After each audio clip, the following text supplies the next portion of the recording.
আচ্ছা, এই যে ব্রেকআপ হওয়ার পর কি এতগুলো টেক্সট দিতেছ, তোকে একটা টেক্সটেরও রিপ্লাই দিব? আচ্ছা আচ্ছা, ধরলাম, যা তোর টেক্সটের রিপ্লাই দিবি, কিন্তু একটা স্পার্ক আছে, সেটা ফিল হবে। আচ্ছা, কেন ফিল হবে না? আচ্ছা, একটা কথা বল, তোর আর মধ্যে পার্থক্যটা কোন জায়গায় বলতে পারবি?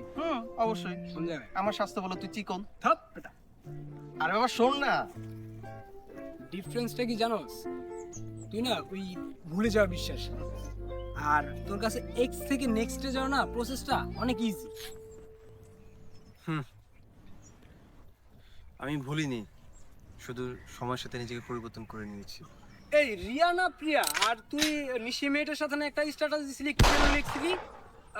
সমুদ্রের ঢেউ পুকুর করে ঘেউ ঘেউ, আর তুমি আমার বউ বউ বউ বউ। হ্যাঁ, এরকমই একটা বউ। এই আমার একটা কল আসছে। আচ্ছা, এই ব্রেকআপ গার্লফ্রেন্ডটা কি? ও হ্যালো, স্মৃতি। এই